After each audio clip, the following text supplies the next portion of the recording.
Hello and how's it going? Zach D Productions here, and I'm here for a ranking video for you guys. So for this ranking, I'll be ranking the studio discography from new metal legends Korn. Now, if you don't know, Korn is a band that I'm actually kind of new to. I really didn't get into them till earlier this year, 2022, which I know is really late to them because I know that a lot of people say that Korn was basically one of their introductions to metal. Like, they're basically a gateway band to the metal genre. And I know that a lot of people might tell me, hey, Zach, isn't it a little too late for you to be checking out bands like Korn or any other new metal band? Because, well, unfortunately, mostly the extreme metal fans will say, well, they basically have this concept that there's really no need to check out any bands in new metal if you've been into the genre for, many years. Like, if you've been a metalhead for almost 10 years, for example, there's really no need for you to check out new metal. Like, this genre is basically nothing more than a gateway genre, and that's basically as far as it goes, which I think is ridiculous, because I do think that there is very good bands in the new metal genre, such as Korn, for example. I think they're a very solid band. Now, Korn is a band that I've always liked what I've heard. Like, even a few years ago, I've always liked what I've heard from these guys, but it wasn't until earlier this year I actually got into the band for some reason. But either way, I do have most of their albums on CD. There's only really a few that I'm missing, but I'll, of course, include those on the ranking. A lot of strong albums, all right? A lot of strong albums from these guys. Some albums I think are just okay at best, but some others I think are really strong. Some of the best albums in new metal, in my opinion. Jonathan Davis has a really great voice. And yeah, I dig their music. They're a really good band. So, like always, we'll be going from my least favorite to my favorite. So let's rank the Korn albums. So what's last in this ranking, I'm sure, would be last in a lot of people's rankings, and that is The Path of Totality. This was at a time when Skrillex was really big. This was, when they were really popular, or, that whole music scene or whatever. And that is around when this album came out. And unfortunately, it has not aged that well. Now, I'm not a Skrillex guy personally. Maybe that just has something to do with it. But I can't be the only one if, a lot of other people are saying this is their worst album. Now, I wouldn't say that the album is hot garbage or anything. There is some decent moments on the album. There are. But yeah, it's got to be their worst. So next is actually one of the albums I don't own, Korn 3. I know that some people would actually have this album last, or at least also would have it lower in the ranking, and for understandable reasons. It's definitely not one of their best. I mean, it does have a few decent moments. It does. But, yeah, again, just easily not one of their best. Same thing with the next album, The Paradigm Shift, which is one of their more modern albums. And, yeah, this album is decent, actually. It's actually not bad. Not the most memorable collection of songs on this one. But for what it is, it's not bad, But next, we have the Untitled album. At this point in Korn's career, you can kind of see that they're kind of running out of ideas, basically, at least for a while. This was the point where Korn, you could say, was going downhill, at least for a while. Then they picked things back up, in the latter part of the 2010s.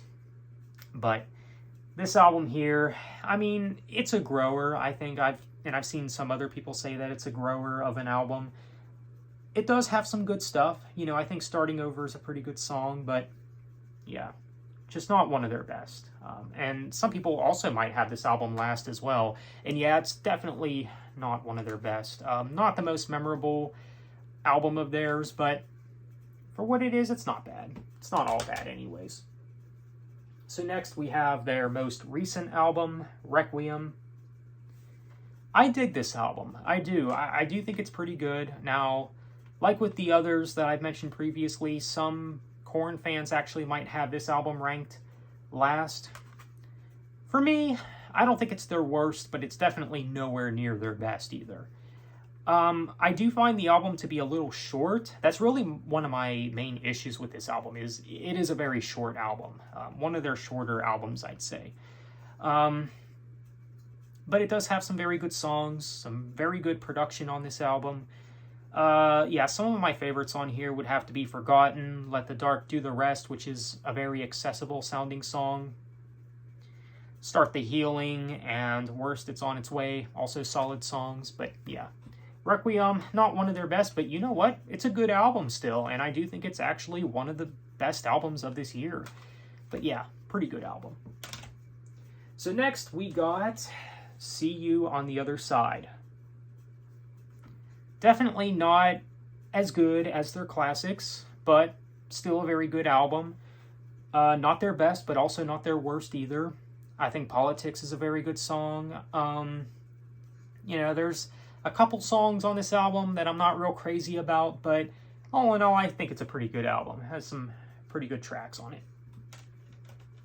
So next, we got The Serenity of Suffering, which some people actually have said that this is the best of Korn's more recent material or their modern material.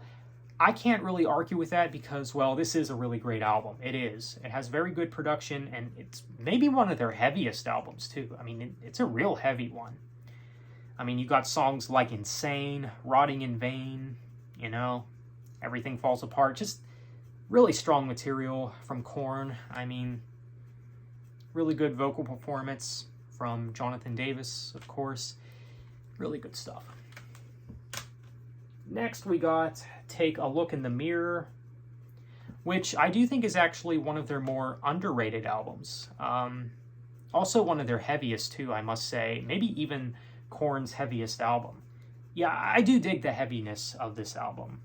And I don't think that this album, is getting the love that it deserves, in my opinion. I mean, yeah, there's a few songs on here that you could say lack replay value, but there's a lot of strong stuff on this album. Right Now, Deep Inside, Did My Time. And then you have the song Y'all Want a Single, which is kind of a cheesy song title, but whatever, right? Really good album. Now, my next album up might be a little controversial. Some people might have this album lower in the ranking. Who knows? I mean, I've seen some people also say that this is one of their best, and that this is actually the best of their modern material. And I do think it is actually the best of their more recent stuff. And I am, of course, talking about The Nothing. What a great album this is. Great vocal performance from Jonathan Davis. A lot of strong tracks on here. Cold, You'll Never Find Me, The Ringmaster, Gravity of Discomfort. Great album. Really great album. Really well produced as well, I must say. Really good one. So next, now this top five, there's not really much that separates them. Some of these, I know that a lot of fans would place at the top. My number five could be your number one, and that's totally fine with me, and it's totally understandable. These are all classics. The top five are classics. So next we got Life is Peachy. Really darker sounding album, I think. Not as good as the debut, but still really good in my opinion. I mean, you got Twist, which is a weird introduction, but, it's kind of cool. You also got Chi and Swallow, and a lot of other great tracks. Yeah, really good album. Then we got Untouchables. Again, another one of their heavier albums. Definitely sounds of its time. It definitely has sort of that early 2000s sound to it, of course. But you know what? It's a strong album. Some people even say that it's their best, or maybe even second to best, but I really couldn't argue with that. Here to Stay, I think, is one of Korn's best songs. I'm just going to go ahead and say it, and I think it's one of their best opening tracks. But you have other good stuff on here like Make Believe and Bottled Up Inside, just to name a few. But yeah, great album for sure. Love the aggression on this one. All right, so here we are at the top 3. Number 3 is definitely a classic. Again, some people might have it at number 1. Issues. I mean, there's really no going wrong with this album. I mean, Falling Away From Me, Beg For Me, Make Me Bad, Wake Up. I mean, you also got Counting, which I think is kind of underrated. Yeah.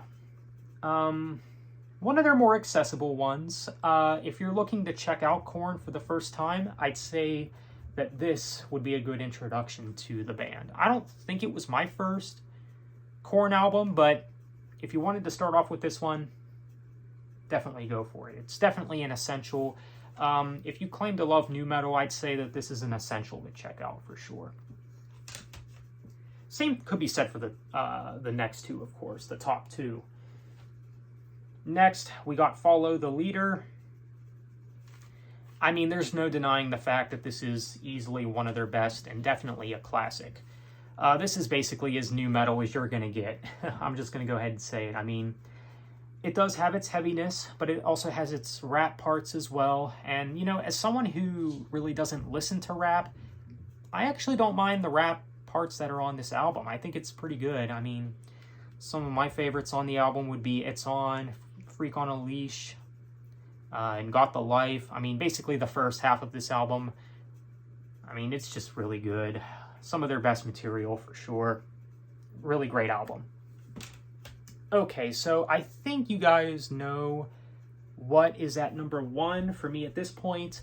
I believe this was actually the first Korn album I've ever listened to. And I still think it's a great album. Definitely a must listen. A very impactful album. And that is, of course, the first album, the debut. I mean, there's no denying the fact that this is easily one of their best. To me, I think it is their best work. And it is a very influential album, too. And, you know, it's not like this album just, you know, influenced other nu metal bands, but they've also influenced other metal bands of other genres, like bands in metalcore, for example.